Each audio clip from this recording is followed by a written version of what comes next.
Terima kasih Anda masih bersama kami di Berita Banten, dan bagi Anda yang baru saja bergabung, kami hadirkan kembali 3 berita utama pagi hari ini. Serang pelajar lain, 8 pelajar SLTP ditangkap polisi.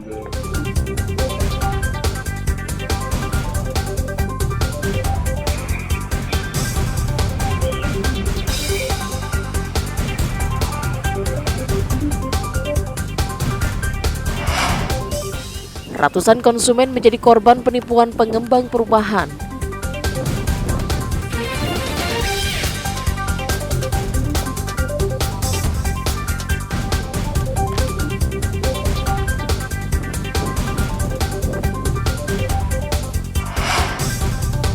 Petugas damkar bantu lepas 2 cincin di jari kelingking warga.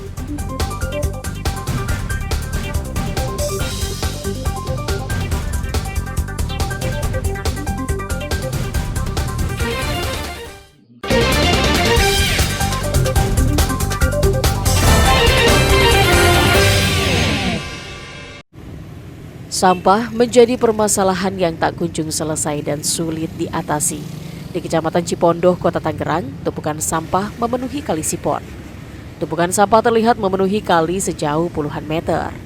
Selain sampah rumah tangga, sepanjang aliran Kali Sipon juga dipenuhi limbah plastik, styrofoam, kayu, termasuk sampah para pedagang pasar Sipon. Ironisnya, penumpukan sampah sudah terjadi sejak 2 minggu terakhir dan tak kunjung diangkat petugas Dinas Pekerjaan Umum dan Penataan Ruang Kota Tangerang.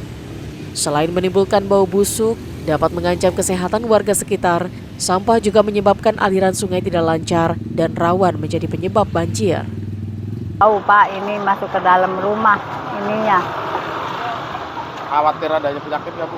Ya udah pastilah, udah pasti nyamuk banyak. Pinginnya seperti apa Ibu Ya, ke sini? ya harus dibersihin seperti yang dulu-dulu gitu Pak. Menurut Kabid Operasi dan Pemeliharaan Pekerjaan Umum dan Penataan Ruang Kota Tangerang, penumpukan sampah di lokasi tersebut terjadi akibat perilaku masyarakat maupun pedagang pasar yang kurang disiplin karena membuang sampah secara asal. Ada beberapa titik yang memang jadi area langganan sampah yang memang sangat banyak.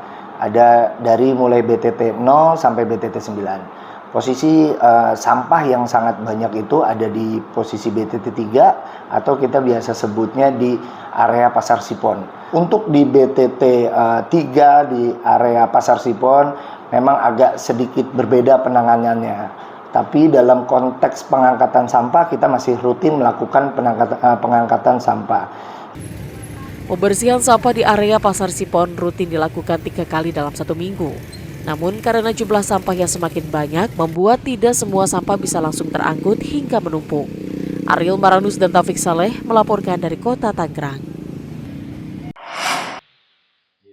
Tim rescue pemadam kebakaran Kabupaten Lebak memberikan pertolongan kepada seorang pemuda asal Kecamatan Gunung Kencana, Kabupaten Lebak, karena 2 cincin yang terpasang di jarinya tidak bisa dilepas. Petugas damkar berusaha melepas cincin dari jari pemuda bernama Dadang ini dengan menggunakan mesin gerinda kecil, dibantu dengan memberikan air selama proses pemotongan. Petugas ekstra hati-hati dan penuh ketelitian berusaha melepaskan 2 buah cincin yang hampir 3 minggu tertanam dan sulit dilepaskan dari jari kelingking.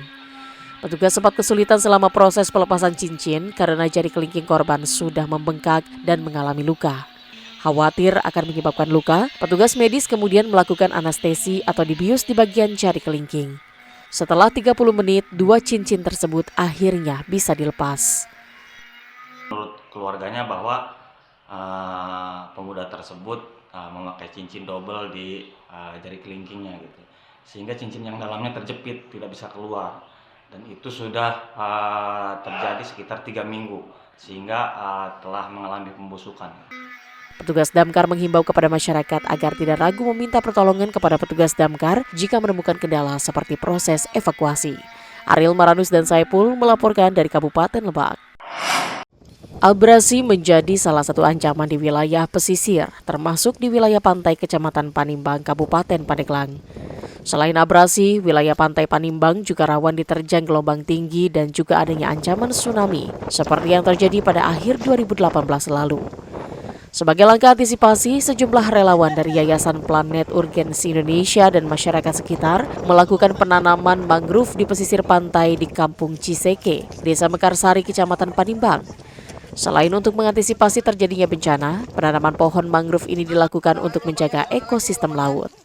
Hingga saat ini, relawan dari Yayasan Planet Urgensi Indonesia sudah menanam mangrove di sekitar pesisir pantai Pandeglang sebanyak 60.000 batang dan penanaman bibit mangrove akan terus dilakukan. Desa Ciseket ini kami melakukan penanaman tahun 2022 sekitar 60.000. Ini kalau tanamannya sudah berumur hampir 1 tahun dan survival rate-nya sekitar 68%.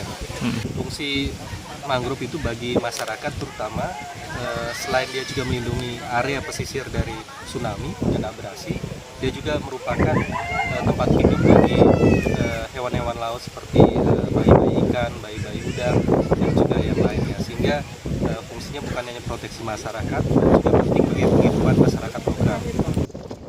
Warga menyambut baik adanya kegiatan penanaman pohon mangrove ini, karena selain menjaga kawasan pesisir agar tidak terjadi abrasi, masyarakat yang berprofesi sebagai nelayan juga terbantu karena membaiknya ekosistem di wilayah pesisir. Ya, untuk saat ini sekarang ya, semenjak ada penanaman mangrove di sini, ya menurut saya juga alhamdulillah bagus banget. Dan misalnya mengurangi abrasi, mengurangi misalnya perilaku dari abrasi ombak ya. Mudah-mudahan untuk kedepannya lagi lebih ini lagi Pak. Jadi saya berterima kasih kepada Yayasan Planet Urgensi Indonesia ya, sama pihak dari pengurus-pengurus yang lain. Saya berterima kasih sebanyak-banyaknya Pak. Rencananya penanaman bibit mangrove ini akan terus dilakukan dalam beberapa tahun ke depan dengan target mencapai 116.000 batang mangrove. Ariel Maranus dan Andri Sopian melaporkan dari Kabupaten Pandeglang. Ya, informasi tadi mengakhiri berita Banten pagi hari ini. Saya Rusdi Maulana mewakili kerabat kerja yang bertugas mengucapkan terima kasih. Selamat pagi dan sampai jumpa.